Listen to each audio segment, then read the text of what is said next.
You have found Authentic Business Adventures, the business program that brings you the struggle stories and triumphant successes of business owners across the land. Past episodes of the Authentic Business Adventures program can be found on the podcast link at drawincustomers.com. We are coming to you from the Sun Prairie Community Radio Studios, underwritten by Bank of Sun Prairie. My name is James Kademan, entrepreneur, author, speaker, and helpful coach to small business owners across the country. Today, I am excited because we are welcoming / preparing to learn from Jason Salus. Jason is an awesome guy that I have known for probably the better part of a decade. I think longer than a decade. Something? Yeah. It's been a while, right. So currently you're general manager at Wyndham Garden Inn and Hawthorne Suites and Tuscany Grill in Fitchburg, Wisconsin. Beautiful, beautiful Fitchburg. Yeah, it's a nice suburb of Madison. So right. So how about you tell the world, what do you do there? So technically in broad strokes, I'm a hotel general manager. Okay. I have only ever worked for hotels that are full service. In the industry, that means that it also has a restaurant. Nice, okay. Yeah. So is that generally fancier hotels, like fancier-ish? No, but if you're going to sort of rate a product on a scale of 1 to 10, usually a full service product, you can probably rate it on a scale of 3 to 10, because it has a restaurant, it usually offers more. Right, that's fair, because they want people to come in outside of the people that are staying there already. I imagine, Look, don't get me wrong, it could still be awful. A lot more things could go wrong. But, when you have a pool and a restaurant and a hotel, things are, a little bit easier to fill your time. Right. How long have you been in the hotel industry? So I've been in the hotel industry for 25 years now. I know, right? You started when you were 3. I started, when I was a little baby. And like a lot of hotel people, I started as like a bellman. Sure. So, you start wherever and then work your way up, well, I imagine. but the days of starting in the mailroom and working your way up to CEO, those days are kind of gone, but you can still do it in the hotel business. There's a little challenge, sure. Yeah, that upward mobility still exists in the hotel industry, still to this day. So, I'm always promoting from within. So you see the hotel general managers around Madison are often colleagues I work with, at one point when they were bellmen or waiters or something. It's kind of fun. Oh, that's awesome. So is the hotel industry, just as a whole, more or less, or maybe just in the Midwest, is it more of a lifetime type job or career? I see all kinds of people come through who are employees. The mother returning to the workforce after raising her kids is looking to restart, or college kids just working their way through for a couple of years. Or then there's the lifers like me, I guess. Yeah. Sure. So I'm always curious. This is going to be a side tangent. So okay, just good. forgive You me and I bit. do that off the mic all the time. We do side tangents, constantly, right? So my family and I just stayed at a hotel this weekend. I don't know, Friday night, Saturday night, something like that. They go fast. Cool. So I don't know.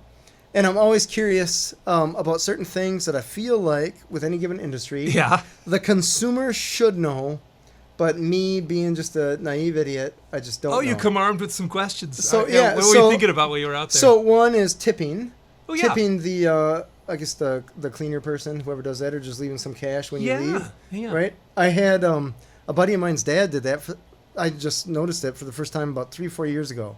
And I was like, what are you doing? And he's like, I'm tipping, right? And I was like, I was supposed to do that? Yeah, you really are supposed to tip your room attendant / housekeeper. Some hotels go so far as to put out little envelopes. I think that's heavy-handed. Okay. But yeah, you really are. I think... I had no idea. Yeah, I don't think a lot of people do. It's kind of hard to tell people they're supposed to tip, so if you don't know, you don't know, right? But yeah, so... typically, if anyone's listening and interested, typically most people are supposed to tip a buck or two a day, depending on the kind of room you have. A bigger room, $2 a day. And then this is the thing: whenever I travel and I'm in the industry, right, I always put a "Do Not Disturb" sign on my door. I don't necessarily need housekeeping coming in when I'm around. So let's say I stay somewhere for 3 days. You're still supposed to leave $6 after 3 days because they're going to clean up a 3-day mess when you're gone. Oh, right? Interesting. Okay. So but of course I overtip. Like a lot of service industry people, I tip too much. I wouldn't recommend doing that. All right. It's interesting you mentioned the "Do Not Disturb" sign because, of course, I had a late night, whatever, it was Friday, Saturday night. My wife and kid go down in the pool. Oh, yeah? And then I'm like half awake going to brush my teeth, and I get a knock on the door, and I just figured, my wife forgot the key. And so I'm answering the door without a shirt, right? Just ready to just like open it. Who's ever on the other side, just come on in. I don't care what you got going on, right? And it's the housekeeper. Yeah. And I was like, what? Man, I dropped the ball here. I was supposed to probably leave a "Do Not Disturb" sign. Oh, yeah. If you don't leave it on, they'll get you early. Yeah. Sometimes I think even if you have a "Do Not Disturb" sign on your door, it's like a mistake made when they knock on your door sometimes. Not at my hotel, but it happens all the time. In this case, it was my mistake because I was like, "That's what that do not disturb sign is for." Yeah, the D&D. Yeah. And also, I think from an inside look, the hotel doesn't budget to clean every room in the hotel every day. Okay. It's thinking that about 10% of the rooms on any given day are going to put do not disturb signs on, and those rooms don't have to be cleaned. You can staff accordingly. Yeah. Interesting. Yeah. So this is stuff that is so cool to know as a consumer. Isn't that cool? Yeah. So I'm just not like, I'm just never tipping, having no idea that I should be. No, right? I mean, and then if you're ever playing a hotel manager simulator game, I'll give you a couple of tips here today, I guess. Sure. Yeah, leave the shower curtain inside the tub, I suppose. Do not take the shower curtain out of the tub. So, I've only been at these hotels though that we're talking about here in Fitchburg. I've only been at these hotels for a little more than a year, though. Okay. Yeah. So, and but maybe it's more interesting if I say it. I moved from hotel to hotel, from flag to flag, and I move when I win their flag of the year. So. That is awesome. Yeah, that's pretty cool. So, like, I mean, awesome for hotels in general, but I imagine the hotel that loses you at that moment was like, what? Oh, no. But, I mean, if you think about it, though, like, I just left the Radisson Hotel last year, and they won the Radisson of the Year in 2017. That's awesome. Congrats. That's cool, yeah. I mean, and of course, it's not me doing anything, but I put together the team, so I deserve partial credit. I would assume you get a little nut, or that you deserve some credit. It wasn't just like your shadow did anything. No. So then, the ownership doesn't want to see that leadership team go. Sure. But when I go, I don't take clients. I don't take staff. Sure. You literally have a smooth running hotel, and I just sort of step away, and anyone can drive that ship. Yeah. Sure. You build it, get it back, or maybe not build it because it was already built, so to speak. I have built hotels in this town before. We built the Candlewood Suites back in 2007 in Fitchburg. Oh, wow. And then I ran off to do a couple of other things, obviously. And then I returned last year, and now that same hotel, the Candlewood Suites, is a Wyndham property. It's a Hawthorne. So now I'm back at the baby I birthed. I'm back there trying to help her back. That's funny. Yeah, it's pretty cool. It's fun. That was 2007 when that thing went up. Yeah, and I'll tell you this. I've been back at the Hawthorne since last year. Okay. And it won its flag of the year already. Nice. It is the best Hawthorne. So your job is done. In the country. Well, you'd think so, except I'm working with a couple of hotels in Fitchburg. So I still have a award to win for the Wyndham Garden Hotel.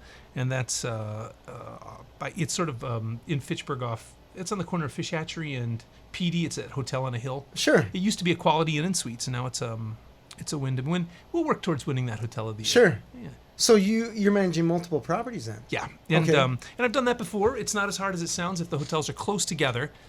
They feed each other. You're within half mile? Even closer. Yeah, those two hotels are about 2 blocks away. Just throw a football to each other. It's kind of fun, yeah. Yeah. Have you ever been in a hotel, or seen one maybe, but have you ever been in a hotel that is literally two brands? They have, like, you go into a Holiday Inn and they're like, we're a Holiday Inn and a Cambria Suites. Like, how probably, could you be, but I guess I didn't pay attention. How could you be both? And they're like, where are you checking in? You tell me. I don't know this. Sure. So it's kind of like, I never run one of those, but I stayed at them. And this is like that. You can walk into the wrong hotel easily on accident. Oh, because they're the same brand, essentially. Yeah, they're both Wyndhams. They're both 2 blocks apart. So I'm here to... So, for example, just the other night, this is anecdotal but true. Yeah. A guest walks in and says, hey, I'm looking for room 108. Mm-hmm. But this hotel doesn't have a room 108. Oh. And I'm like, you know what, man? I think you're thinking you're at the other hotel. Did you know that? Yeah, or did you have to look it up? You're just like, there's no 108 in this place. Like, how no do you know 108. Yeah, I know the hotel. Sorry, you're at the wrong property. And as soon as you say it, they're like, oh yeah, this lobby does look different. I'm cracking up. But like they'd already been in the other place. They've checked into the other place already. So they just went to dinner and come back. Yeah, I went to the wrong hotel. Some sympathy. If you stay at a bunch of hotels in a year, if you stay at 3-4 hotels in a year, they all start to look the same. Oh, I bet. I just feel like you got a concert, right? And you're like, hello, whatever city I'm in. That's right. Hey, I don't stay at many hotels. I don't have to travel because the world comes to me. Sure. But I do understand that people, they travel all over. Business people, right. Whatever. Yeah. I was just talking to a woman at the hotel who was here for an art show. Must have been an art show locally. This weekend, they had a huge art fair in the square. Well, that was the art fair in the square. And now I sound obtuse. Yeah, of course, right? Yeah. So she came in with her husband, and they travel the whole country going to art show. So they must see 30 hotels a year, right? So they have no idea what city they're in. Yeah, I picked their brain without sounding like I was trying to get some free advice. I was like, hey, man, what are the best hotels all do for you? Right. Everyone's pretty humble there. It's good. It's all fine. Pillows. Yeah. You have a shower? Good. Yeah. Done. Check. Right. So, and when we say hotels are largely the same, I don't don't mean to sound glib, but they kind of are. If you think about what you need, you just need a lock on your door, a bed, a shower, a TV in the background, Wi-Fi maybe. Yeah, the desire for what you need versus when you're surprised. I guess that comes down to the customer service difference, right? Yeah, I think people. At first, I was confused why. I'll back up just because you and I always go on changes here. Yeah, right. I was confused at first why hotels kept upping the size of the TVs you have to have in their room. Well, one year we're told we have to have 42-inch TVs in all the rooms, so we get 42-inch TVs. And a year later, they're like, no, we need 50-inch TVs. That's pretty big considering the room is about 12 feet. Well, we'll make that next year. And then you wait because you just bought you wait, and before you can buy 50-inch, like, we need everyone to have 60-inch TVs. Sure. And you're like, wow. And it took me a while to. I couldn't wrap my head around why they kept doing that. I think the reason is everybody has one in their house. Oh. And the idea is when you're in the hotel room, they're trying to make it seem as you don't want to downgrade, homey as possible. Sure. Yeah, right. So let's make this as similar to your house. But in your own house, most people are Chromecasting or Fire Sticking. So now you need to have smart TVs in every. It's interesting, like what the expectation is in every guest room is just basically give me an abridged version of what I have at home. Yeah. Yeah. That's so interesting. Yeah, it's funny you mentioned that because the place that we stayed this weekend had the little icons for YouTube and Netflix and all this kind of stuff. Yeah. And then it said, log in with your own stuff that's not included. And I was thinking, how many people know their passwords to these things? I'm sure the kids do, man. You and I are old bees. Maybe. But, yeah. Hey, for example, we see a lot of it. The hotels are people who say, hey, I brought my Xbox or PlayStation 8. Oh, wow. Whatever. Yeah, 4. Sure. They're on now. And, you got to help them connect it. But, of course, you can do it, right? Right.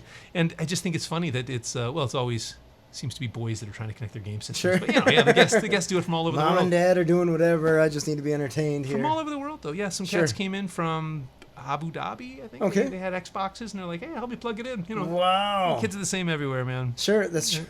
Just give me a video game. I'll be happy. That's fine. Yeah, how do I do it in the hotel? That's awesome. So you're talking about these awards. What did you call them? So, because every hotel brand tries to make it a clever name for it, I just call them the flag of the year. Whatever hotel flag you're at. So that's a blue ribbon, a gold seal, or a platinum star, whatever. They pick their best property and they give them an award. So some of that has to be subjective, right? Actually, almost none of it is objective. Isn't that cool? And that's how my team keeps winning flag after flag of the year. And it's because they lay down criteria. If you want to be in a franchise, you have to buy McDonald's fries. If you're McDonald's, and they tell you what to do. Well, a Holiday Inn isn't so different. All the Holiday Inns say you must have the Holiday Inn pen and the Holiday Inn coffee. And, as a business owner, no one likes regulation, but if you want to be a Holiday Inn, then you're going People to have an expectation. with the Holiday Inn. Now, I happen to be Wyndham Properties right now, and Wyndham has their own standards. They're pretty high, and that's why you don't just walk in and get a flag of the year. You have to meet their standards. A lot of it has to do with investment. They say, hey, you need 60-inch TVs in all the room. They're not going to give you that flag of the year until you do everything they ask. So, when you say you're the best hotel in, say, whatever chain you're in, some of that, I imagine, is guest reviews because they're getting feedback at the franchise. Like if you have a horrible stay at a Hilton, you write the Hilton people, oh, your product's awful. Yeah, grr. I imagine that counts as a negative mark on that property somewhere within the system internally. So there's that. But I mean, most of the time it's inspection. So let me talk briefly about inspections. Totally. Real funny. So if you don't like to be inspected or evaluated, the hotel industry is not for you, man. No, because I imagine you got fire, health, and oh wow, you're touching on consumers. Yeah. So check it out. Not only is the hotel industry completely peer reviewed now. It's totally peer review. Okay. You can advertise on TV, stay at my property, but the real advertisement is when other people are saying, hey, this place is 5 stars. So, there's TripAdvisor and Yelp and all these other things that are out there. Google is, you check out my hotel on Google and it has, I don't know if you can say that. If you were to check out any hotel on Google, it would have a rating and those reviews and everything. So reviews, we're talking about being evaluated. So the city, for example, will send an elevator inspector, a health inspector. Your pool gets inspected. Your kitchens will be inspected. This is the city. Well, the city and the county. And then the state also, I think the state does your elevators.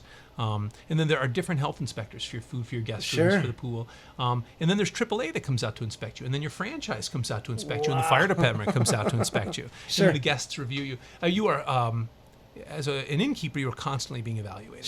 You have to have a pretty flexible ego if you're going to be in the hotel industry.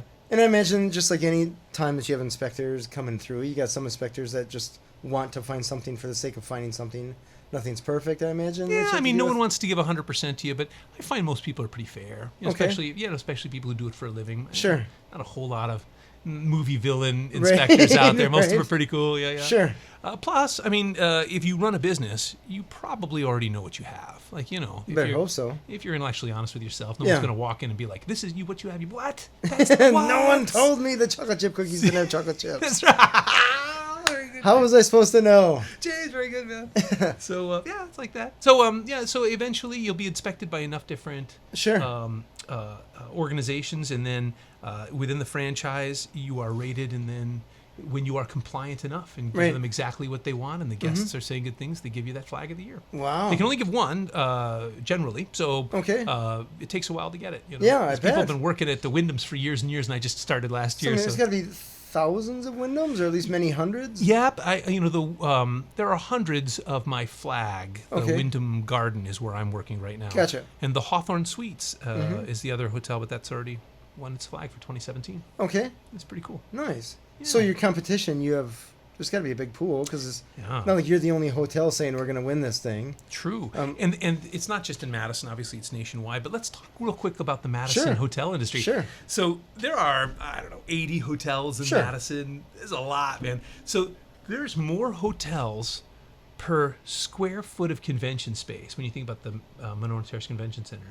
More hotel rooms. This is the opposite of what I thought you were going to say. I What's was it? thinking that we didn't have enough hotel space. Oh man, the hotel market in Madison is oversaturated. Really? Yeah, but the problem is that there's, I would say, 10 weekends a year, or World Dairy Expo or something. Sure. where Ironman, you could, CrossFit, You all could that. fill 50, 60,000 rooms in this town. Like, Sure. you couldn't build enough, right? Right. But the other 320 days, 330 days a year. Sure. Yeah, I mean, There's that's why. plenty. That's why you see these big hotels like the Edgewater, the Concourse Mm-hmm. downtown.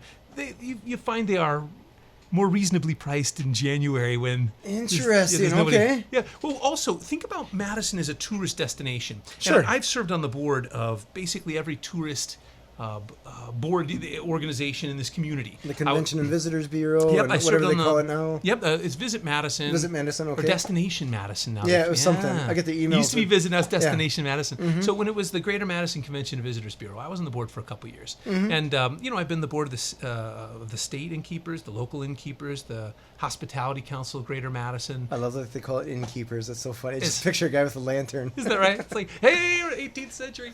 There's a great quote Mark Twain has about innkeepers. And Okay. I printed out every hotel I go in and put it over my wall. Yeah. One of these days I'll have it engraved. But so Mark Twain said, all saints can perform miracles, but few of them could run an inn. Nice. That's fantastic. That's pretty good, man.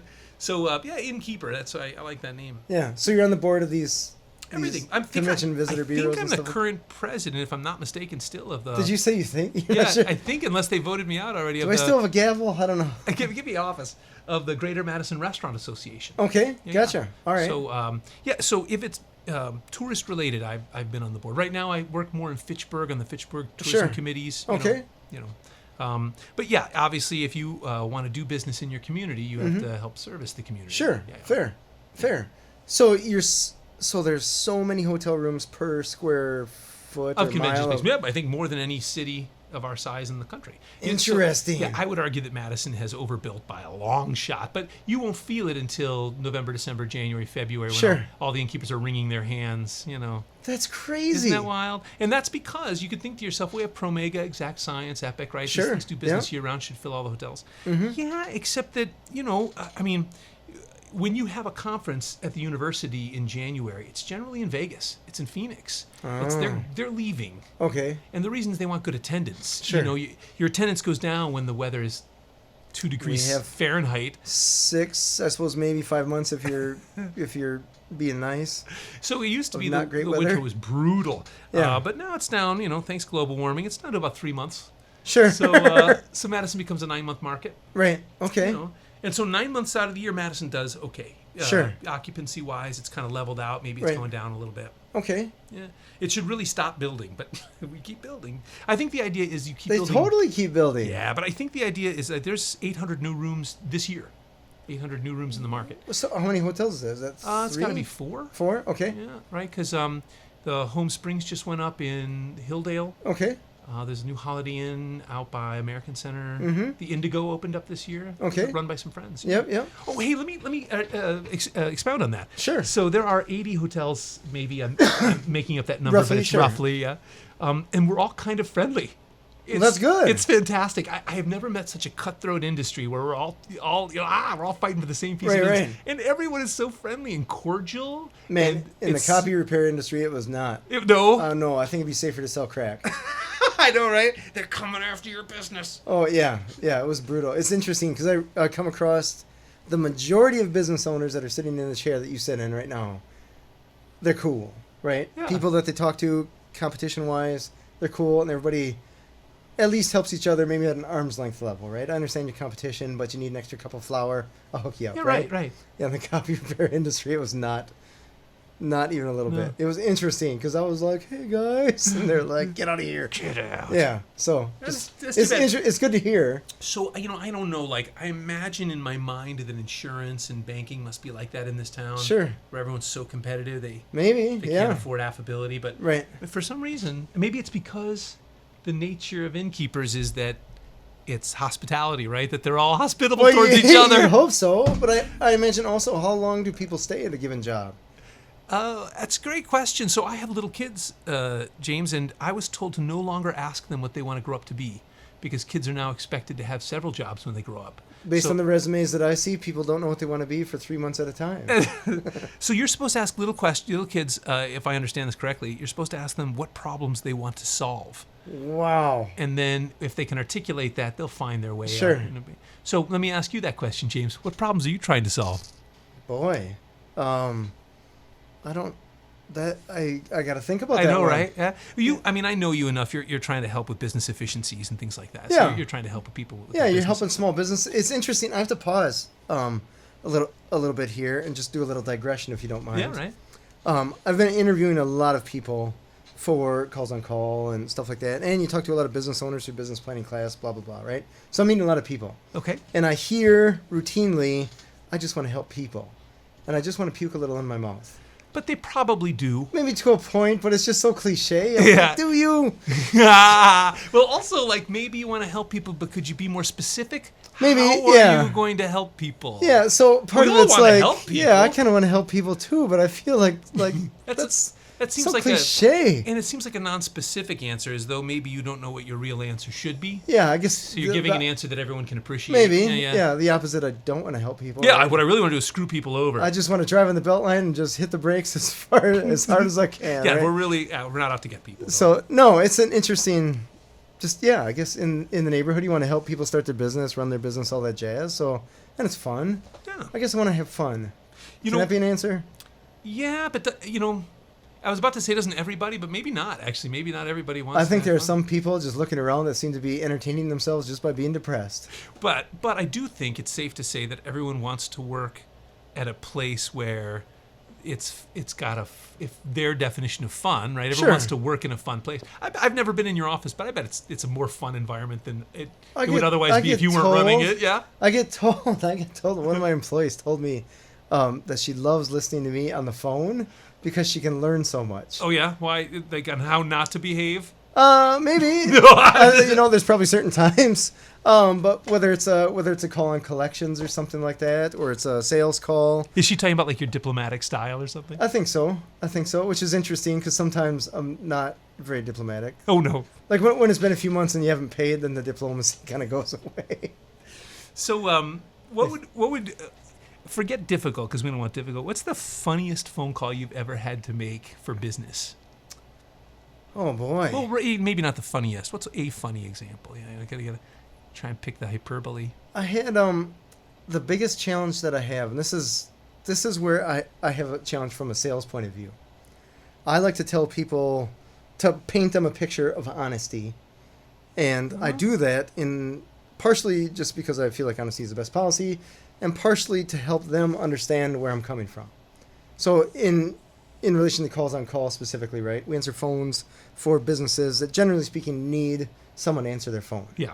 Like, no one is in love with your specific business. So, for example, we had an arborist that was using us. we quadrupled his business in 3 months. Oh. It was him and a buddy.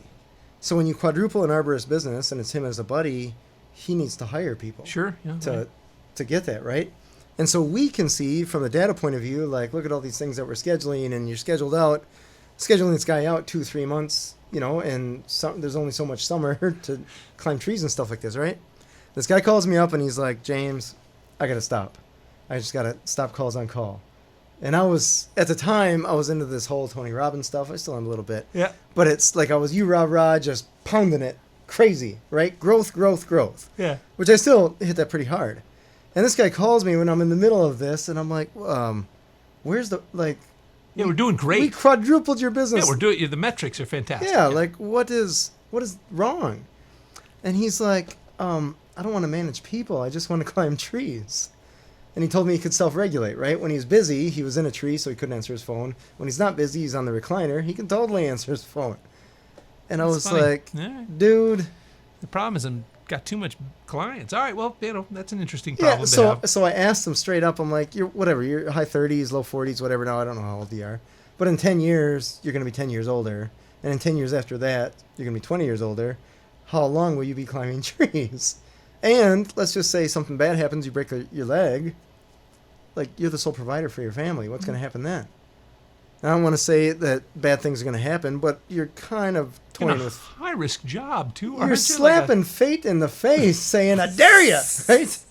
And so I was kind of straight up like, I totally get that you want to be on your own.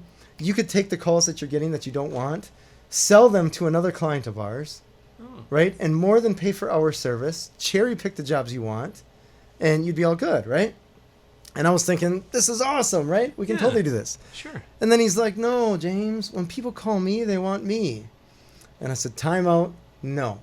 When people call you, they want their tree taken care of. They don't care if an ape shows up to do it. Yeah. They might pay extra for an ape to do it. They would pay a robot, but it costs more. Yeah. Yeah. So when they go to work, they're expecting that you're going to show up and do whatever it is you have to do with their trees, so that when they come home from work, they know that it's taken care of. They're not sending you a Christmas card. How did that story end? He left. Oh, okay. And he's probably just a one-man show on his own now. Well, I mean, he's a nice guy and all that jazz. Heart wants what it wants, Jay. Right, but hopefully he hasn't broken his leg yet. That was a few years ago. But it's one of those, I'm just having this conversation where I don't understand the ideal that he's coming from. Yeah. And it's actually a fairly common conversation that I have with potential clients. There's just a fear mentality. So, But I imagine you have that with probably some of your employees, too, that you got to deal with at these places. So when I take over a hotel, I'm generally putting it on the ascension, right? Like, Okay, I'm elevating it. Yeah. So it gets busier and busier the longer I'm there. Sure. Yeah. So, and for me and my job, getting a team together is 90% of it, right? You gotta. Oh, I bet. You gotta Totally. And isn't that the same with your job too, man? Absolutely. Your job is all about finding the right people to That's the name of the game. help your client. That's the name of the game. Yeah. And so the hotel, if you think about it, it's kind of a little town. It's like a cruise ship almost. Oh, I bet. Think about all the things that go into a hotel as far as positions go, because there's housekeeping and laundry in the front desk and maintenance and all the people, the bellman, people you see, the guy setting the meeting room, serving the food, you get all that. Yeah. But then there's also a whole bunch of positions you're not seeing, like the hotel people have salespeople. Oh, yeah. The hotel, they have elevator maintenance. They have to worry about, just like, I don't know, man. It's tough, just keeping track of, I imagine. I've tried to think of like hotel drivers, guys to test the pool. Like you need all kinds of weird jobs taking care of the hotel. It's insane. So if you were running a 5-room hotel, I think you would find a way to do it all yourself. Sure. You clean the rooms, you test the pool, whatever. Sure. But put together 200 you rooms. wouldn't be making any money. Put together 200 rooms, you need a team. Yeah. And you got to have that team working, right? Like they actually have to be doing what they say that they're doing, which that alone is probably part of the challenge, right? Well, keeping everyone on the same page is, big part of the leadership. Right.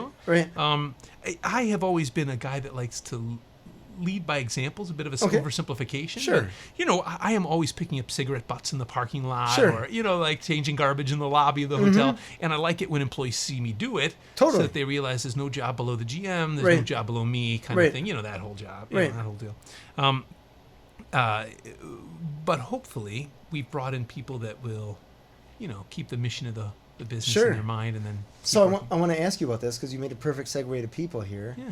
I see just from my business that hiring is tough. Oh Oh, yeah. I see from talking to other clients that hiring is tough. It is. It's a and you're number one challenge, I'd argue. Yeah. You're in a business that needs a lot of people, right? Yeah. And pay, the URA, $15 an hour, all this jazz. I see that becoming a challenge. Yeah. How do you feel, I guess, let me just make a statement. You tell me if you agree with it or not. Yeah, what's your statement? It's your positive theory. It's totally not positive. I apologize.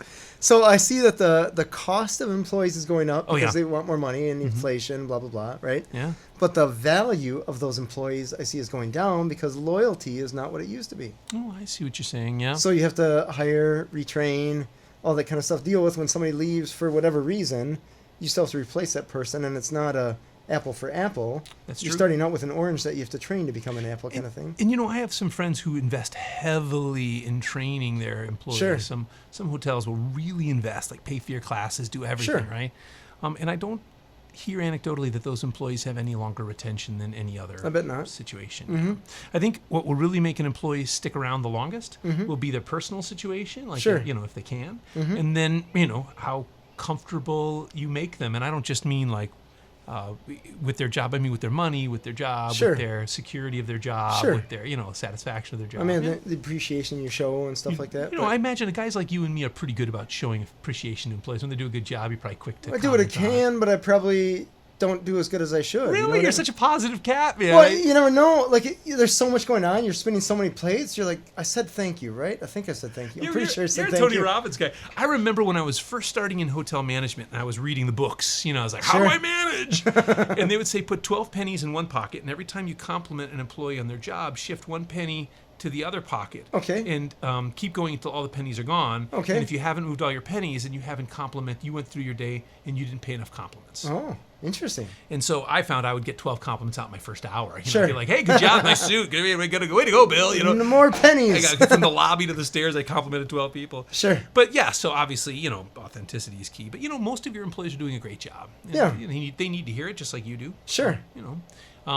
It's if you're a business manager or a business owner, you probably really have your finger on the pulse of how your business is doing. Is it doing well? Is it doing worse than it did the same period last year? Sure. Your employees don't always know that. Like they don't know if you're a business that does $200,000 a month. They don't know you're down 10K unless you Right. tell them. Or Right. you're up 10K. They can't tell the difference. Right. So you really do have to tell them, hey, you're doing a great job. Business is Sure. up, or hey, Sure. hey, business is down, but you're doing a great job taking care of the customer, so they don't leave. Whatever you got to say. I don't know. I don't find it difficult to be real positive around the staff. They do such a good job. When I hire a new employee, I'm generally not the guy interviewing them, but I do ask one question. I find a way to get into the interview and ask, and all I say is, "Can you smile at every guest you see?" Throwing the presupposition right at them there. And even if people always say yes at a job interview, they're not going to be like, "I can't smile at people." No, there's no chance. But then they say that at the job interview in their only exposition to me, and then that is how they characterize me for their duration. Sure. They're like, that's the dude that asked me if I can smile. Yeah. And then I walk by and I'm always smiley. Hey. Right. That's pretty cool. That is a fantastic question. What's the word? There's a word when you smile at someone and they can't help but smile back. It's an involuntary response. I forget the word. It's not monoptic. It's homonoptic or something. I don't know. I'm sorry. Anyways, but it is true. If you walk by someone on the street or whatever and Sure. they're not really paying attention to you and you smile at them really broadly, Right. you'll find they smile back at you. They don't even know why they did it. Like, Right. why am I even smiling? I Miserable. can't stop myself. I just did it, involuntarily. That's awesome. And so, you teach people to do that, and it's the first step towards making everybody happy. Sure. So when you come into a property as a new employee, so to speak, as general manager, and you're gonna clean house more or less. Yeah. I guess maybe that's a bad phrase. Done to it use in a enough. hotel Yeah. room. Yeah, done it enough. You're gonna grow this thing and get the award and all that jazz. Yeah. You have to see who in the workforce that you have at the current place is good, who needs to be improved, who needs to be showed the door. Yeah, well, I mean, I don't think my answer is going to be revolutionary here. I always step into a business that's in progress. Right? Sure. And it might need a little love, so you just sort of evaluate everybody and watch it all go. I don't walk in and start terminating people if that's what you. No. No. No one does I guess that. The challenge that I can see for you in a position is that you have to see what needs to be fixed. You guys haven't performed at the level that you should. Sure. So finding what's broken is probably one of the bigger challenges.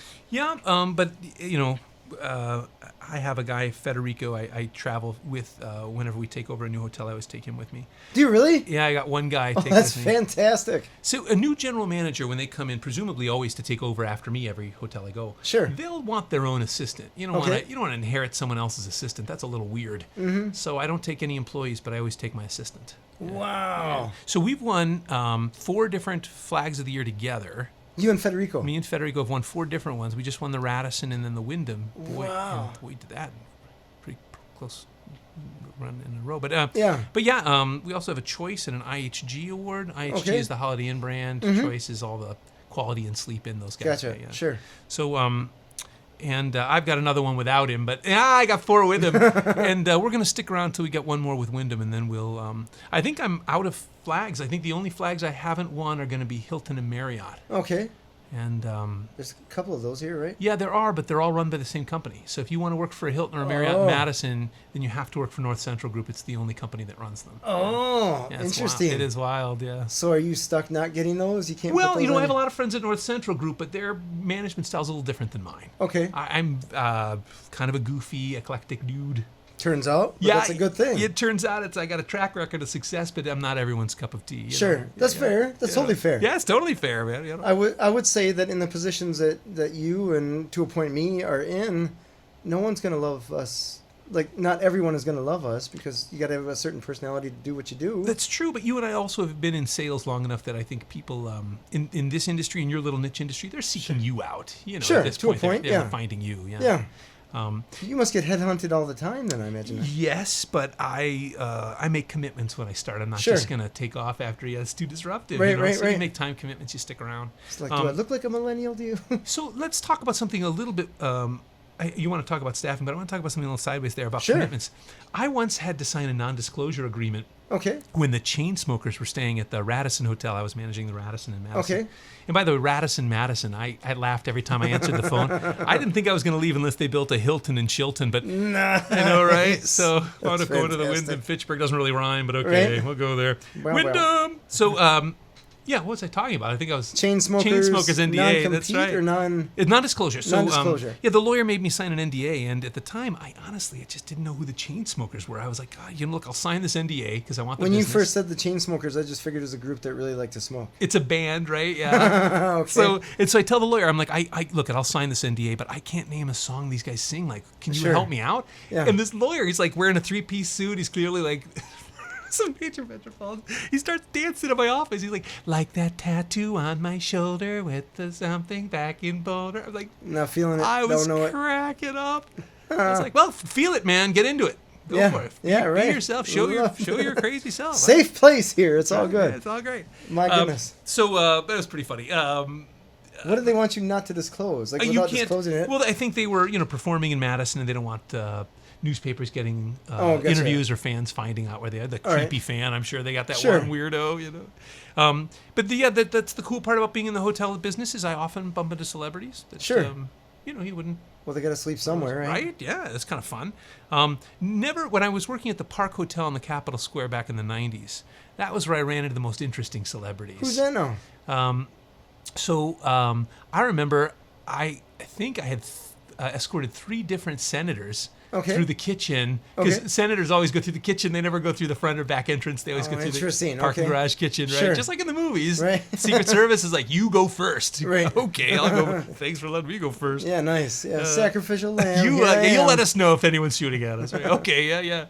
So, the Park Hotel. I met NSYNC and Barry Manilow in the same day. That was really? That was kind of funny. Yeah. NSYNC is 4 or 5 guys, something like that. They were like a boy band back in the day. Like, yeah. I mean, of course, that was back in the 90s. Were they talking all weird, like, yo, Jason? Or I'm sure they were. Was Justin Timberlake in NSYNC? Was he one of those guys? Well, you were asking the wrong guy. I apologize. I don't know. Get Google in here as our guest. Yeah. So, musicians a lot, because every time a band stays in Madison, they usually are staying over. Part of their tour is. Yeah, it's kind of fun. Or every act that's at the Overture is staying at a hotel somewhere. That's kind of fun. Interesting. That's kind of fun, yeah. So you're just like, hey, how's it going? Move on with your life? Or yeah, you got pictures of them all over your office? I used to go out of my way to take pictures of when I was younger, I'd be like, oh my gosh, it's a celebrity. Yeah. But these days, I don't know why I've turned on that. I'm like, these guys are just normal people that want a quiet night. Yeah. This hotel's supposed to be kind of a safe zone. Sure. So I stopped doing that a while ago. Right. No, Yeah. I get it. Yeah. It was interesting meeting some of the celebrities because then you're like, oh. Yeah, I mean, I don't know if you're just Ricardo a dude. Montalban's still alive, but if he walked into my lobby, I don't think I could contain myself. Ricardo Montalban from Fantasy is that? Island. Oh, my Here's goodness. the guy would be like, welcome, smiles, everyone. Oh. Fantasy Island. That's awesome. Okay, that one would be kind of Wasn't cool. he was in Wrath of Khan. He was Khan in Star Trek. Sure. I don't know. No. All right. No. I get it. I was just picking some obscure 80s celebrity. They're bound to need to stay in Madison sometime. Maybe Comic-Con is coming or something like that. So, all right, I'll get back on track. You were talking about staff. Yeah. So I was saying earlier, and I'll bring it back to where I was before. But I was saying I pick up cigarette butts or get the garbage. Sure. My problem is it's kind of hard to lead when everyone's so decentralized. Sure. So I was today before I came into the radio show, I was helping clean rooms and housekeeping. Okay. And I was only doing it for an hour, but I wanted the housekeepers to see me. I'm Sure. not above it, and I wanted to help them for an Right. hour, So, and then I go on to the next thing. I have to set a meeting room with a bunch of guys. Now, I don't Sure. have to do any of these things, but I want to be involved. I want Right. to work side by side with the employees. Plus, you can see what's going on, I imagine, right? Absolutely. I'm not naive. When you join a group of employees and you run the organization, Yeah. they're not really behaving They're the on same alert. way around Sure. you, yeah. Yeah. But, that's fine too. I don't overstay my welcome. You got to know that. Right. You go in there. You're taking our hours, Jason. Not that. I mean, you want to go in, help them out, work with them, talk to them while they're working. But, Sure.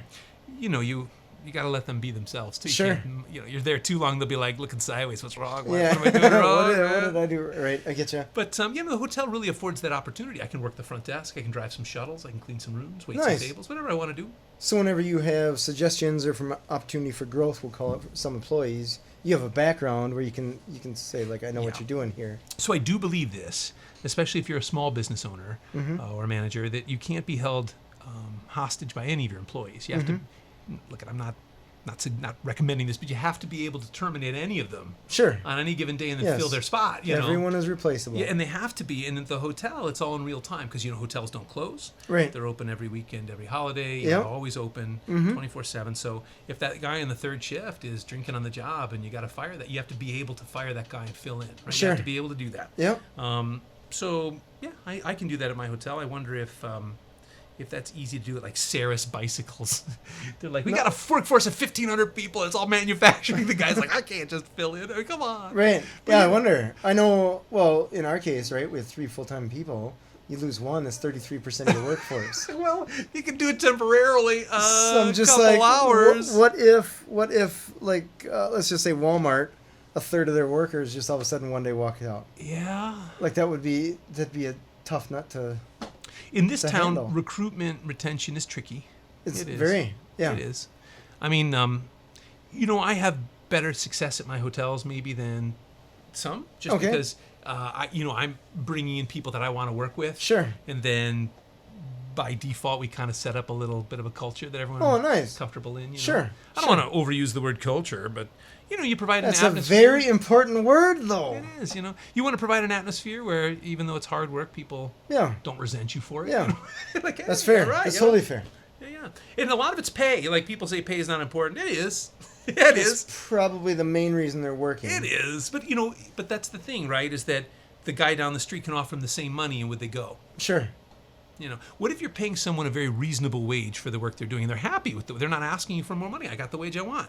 But then the guy down the street is so desperate for people, he offers them $2 an hour more. Will they jump ship because of the money? Most of them will. Some of them will. It depends. It really depends. If you're paying them a reasonable wage and a good wage, you can kind of explain to them, hey, man, be careful what you're trading off. Right.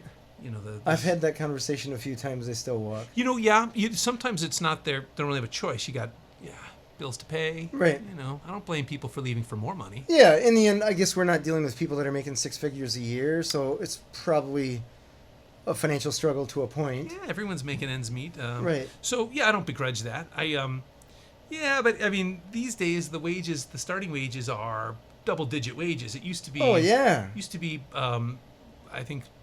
in this town, minimum wage was close to $10 anyway, Sure. just by default. Yeah. Not a lot of jobs are paying less than $10 for. No. I mean, like housekeeping jobs are paying $10 an hour. Sure. So it's sort of like, difficult but unskilled labor, $10 an hour. Mm-hmm. I think the minimum wage has just organically crept up closer to 15 without Oh, yeah. even. Oh, yeah. I mean, there's no law. Just Over the past year and a half, it's just insane. really went up. Yeah, that's crazy. Yeah. But what I had to do is I had to pay my current employees more to stay. Yeah. That's exactly what I had to do. Mm-hmm. Yeah. Mm-hmm. No, I totally get that. They didn't want to go. They would be like, "Hey, this guy's offering me X. Can you just offer me the same thing and I'll stay?" Sure. Yeah. So, but how often do you do that with the same person? Well, I mean, that's a great question. Like, are they constantly looking at Indeed or Craigslist or something like that and saying, "Hey"? I don't get that impression because Okay. I don't have a crazy turnover. I don't. Okay. I don't.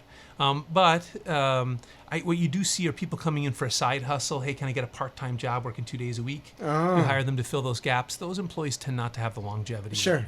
Sure. Is that?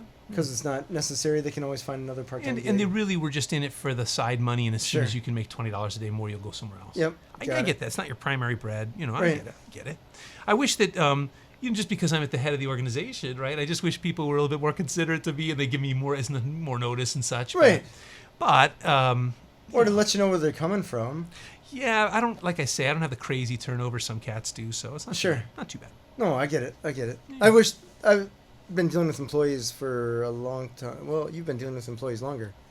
And I wish that some of them were more, I say honest, but not to say that they lied or anything like that, but they just weren't open about where they were at. Oh, yeah. From where they considered the whatever position it was, what their plan was. Sure. And I'm like, if you're planning on sticking around for 6 months and then moving along with your life, we can work with it. Yeah. That's way easier to work with than, I'm not coming back from lunch and I'm not telling anyone. That is right. I think, though, from that person's perspective, although I'm not condoning it, they probably they wouldn't get hired if they told you it was just for 6 months. But Right. Maybe. like you don't even know Yeah, yourself. in You're this looking back, market, they might. They might, though. You're like, I'll take it for 6 months if you got it. If you're honest, you're like, look, I'm just looking for this gig. So your listeners probably know what J1 employees are. I'm not sure. I don't know what J1 I'm not employees sure are. everyone knows what they are, but they are international students that are brought in to work largely service positions, but I think manufacturing also. So, for example, in the Wisconsin Dells, in the summertime, half the workforce in the Dells is non-indigenous to Wisconsin. Okay, They're sure. usually brought over from one or two specific countries. Like in one summer, it's a lot of Eastern European cats. In one summer, it's a lot of cats from Somalia. It's just like, I think it depends on what travel agency and you're using. What is the J for? So I think it's a J1 visa. Okay, It's gotcha. technically, they're J1 visa employees. And there are hotels in Madison, not mine, not me. There are hotels in Madison that are using J1 visa employees. Oh, I bet. So that means, just tell you what's involved in a J1. You have to give them housing. Sure. You have to provide an ongoing education and cultural experience. You can't just hire these employees. You have to have educational functions. You have to take them to the zoo and grocery shopping. And you have to... Oh, weird. You are helping a student basically relocate to Madison temporarily. Sure. And the job is secondary to them. They're here for the cultural immersion. Right. And what your payback is they fill a position for you. Interesting. Right. So are they paid less because they're paying for housing and No, I think all you this other stuff? pay them what you pay everybody else, but there's a huge expense for housing them and stuff there like is, that, right? yeah. You know what? I'm not. A lot of the hotels provide the housing. Okay. Right? I think that you're allowed to, within a couple of blocks of your business and within a certain percentage of their salary, just find them housing. Gotcha. Yeah. That's Interesting. Yeah, since I've never really delved that deep into it, I'm unclear of the specifications. But I do know that it is a commitment. And to see local hotels do it means that the bigger hotels are just not able to staff themselves. Mm-hmm. They're just not. No, it's a tough market. Yeah. Totally tough market. Yeah. I have about 50 to 60 employees at my hotel. Okay. And it is tricky to keep it fully staffed. So, but, it would be difficult if you had 250 employees. You know? Yeah. Wow. It's difficult with a handful. I know, right? I'd be like, yeah, it'd be hard. So, at my hotel, I don't really have an HR guy. I have an ops guy that helps me with HR. Oh, really? Okay. Yeah, because we don't really have the turnover. We're worried about new hires. Right. And making everything clear. Right. But I'm not unsympathetic. Like, so many hotels and businesses are struggling with staff. Mm-hmm. Mm-hmm. No, it's a huge deal. I used to joke to just open up the border because some of the people applying need competition. Some of the resumes that we've seen, I'm like, did you pass 6th grade? Yeah. Your grammar is terrible. Yeah, not to get political, but yeah, we could probably use more people willing to take unskilled labor. Yeah, We just could use some more people. I feel like I feel this is just my perspective from a employer. Some of the resumes you get, I'm like when I was looking for a job, you did everything you could to polish that thing. Yeah. Right? I mean, you had all your buddies look at it, you had your mom look at it, like everybody looking at it, your English teacher, all these Sure. people that could tell you, hey, here's a comma, capital letter. Yeah, Google's not doing the same thing for people. Yeah, and I'm getting resumes where it's 4 pages long for people's 4-year work history because they left a job every 3 months. I'm like, why would you tell me that? Why would you share all that with me? Like, if you worked at a job for 1 week, that's not worth putting on your resume. Yeah, and that's it's correct. common to see it. And so I'm like, okay, there's a common denominator here if you're staying at these places for 3 months and then booting. Oh, but you're the one, James. You're the one Yeah, that I'm keep gonna- them for 3 years in a row. No, I would love to say that I am, but probably not. So then it becomes a question of what are your standards, right, for new employees. So some of my friends have told me that, they're no longer running background checks to get unskilled labor. Right. And things like that. It's So that's it, right? The cost goes up, but the quality goes down. the quality goes down. Or I saw a 15-year-old kid work in the front desk at a friend's hotel. And I was like, is that What kid could old go- enough to work here? He Oh. was like, oh, yeah, he's 15. I was like, that's What could go who you're wrong? going for. And so look, I'm fine with high school mentoring programs. Sure. Like if it's a high school Sure. program that's sponsored and it's a work, go to work thing. Yeah, fantastic. The kid, yeah. But I would only take young kids under the proper circumstances. Right. Yeah. Because that's the impression that people are seeing when they walk through the hotel. First impression. Not just that, but the hotels where people live. Yeah. So you're really asking people to take on quite a bit of responsibility. It Sure. might not seem like it, but security. And, Right. yeah. So a hotel that knows what it's doing will, for example, never say a room number over the counter. Okay. So it just never comes up. If you Because say, people could be in earshot. yeah, because you never know what creep is listening to the Sure. front desk. So if I say, hey, I lost my keys, no one says, hey, what's your room number? They say, hey, what's your name? And they look it up on the computer, right? Everybody does that. Sure. So then whenever I'm at a hotel, and I'm not there at hotels much, whenever I hear a front desk person say a room number, I always snap my head around like, what was that? What? No! What? You broke the cardinal rule. That's pretty funny. That's awesome. Oh, I got to tell you something I've been Yeah. I wanted to bring to this meeting. Awesome. So you interview all kinds of business people, but I do. I don't think you interview a lot of hotel people. So You were the first. thanks for inviting me. Yeah. So I wanted to share with you, if your room keys get deactivated, it's not because of your phone. Okay. No, your phone would otherwise be deactivating your credit cards. Okay. Yeah. So what it is it's usually a programming issue. The lock in your door has a clock on it. Oh. And maybe it wasn't adjusted for daylight savings time, so the key they gave you doesn't work for another hour. Or maybe it expires an hour earlier. They Sure. didn't program it long enough. Or Right. the lock itself is dirty. Or there's a million reasons why that key has failed. Sure. And it's almost never, ever, ever that your phone deactivated. I just want to Sure. put that, if you look it up on Mythbusters, they'll Yeah. back me up on it. I just want to throw that out there. Nice. Okay. Yeah. So, it just dawned on me that all those doorknobs or whatever have to be, what are they, just AA batteries or something like that? Yeah, that's all they are. It's like 4 AA batteries. So in any given hotel, there are thousands of AA batteries. Yeah, and I would argue much more than that. Every smoke alarm has a 9-volt. Sure. Every one of those emergency lights in the hallways has batteries Holy in it. cow. Yeah, man. I never even thought about the power running through So there. many batteries. Oh my gosh. Some general manager has to take care of all that. Yeah, somebody's got to look after it. I don't That's know. cool. So if there's one more tip that you would give to an innkeeper or something like that, Oh, what would yeah. you offer them? So, just in general, in business, when you think about what you need to be a successful business person, you need to pick a good team. You need to kind of live in the future a little bit so you can advise people what's coming. You need to sell something because nothing happens till something gets sold. There's the basics of every business, right? But Right. specifically in the hotel business, I would just tell you that I would warn people that people will forgive a dirty room, they'll forgive a bad meal, they'll forgive a dented car, they'll forgive almost anything. But bad customer service people take personally. Ah, Absolutely take it personally. sure. So when you're building a team for the hotel, go for that. Yeah. Not for computer skills, not for Yeah, you're going Sure. for the customer service angle. Service is the name of the game. Yeah, and everybody knows it, but not everybody does it. So Fair, totally. They always talk it, right? everybody says it, but they don't always follow it. I get you. Are That's we awesome. ending at the end of our time already? Dude, this went fast. Dude, you and I are hilarious. We could That's go for fine. another 7 hours if listeners would stick around that long. That is great. Well, I always knew I'd be in the hotel industry. When I was growing up, there was a sign on my bedroom door that said, "Checkout time is 18." That's my one joke today. That's a fantastic joke. It's not a bad hotel joke. I got a son. I'll have to get that sign. Nice. This has been Authentic Business Adventures, the business program that brings you the struggle stories and triumphant successes of business owners across the land, coming to you from the Sun Prairie Community Studios, underwritten by Bank of Sun Prairie. My name is James Kateman, and Authentic Business Adventures is brought to you by Calls on Call, offering call answering and receptionist services for small businesses across the country on the web at callsoncall.com. As well as Draw In Customers Business Coaching, offering business coaching services for entrepreneurs in all stages of their business on the web at drawincustomers.com. And of course, The Bold Business Book, a book for the entrepreneur in all of us, available on Amazon and wherever fine books are sold. We'd like to thank you, our wonderful listeners, as well as our guest, Jason Salus, General Manager at Wyndham Garden Inn, Thanks, James. Hawthorne Suites, Tuscany Grill. That's right. Oh my gosh, you got a laundry list here. That's the biggest business. They're all in garden. Fitchburg. That's awesome. So Jason's got a great place to stay if you have somebody wanting to stay, right? Sure.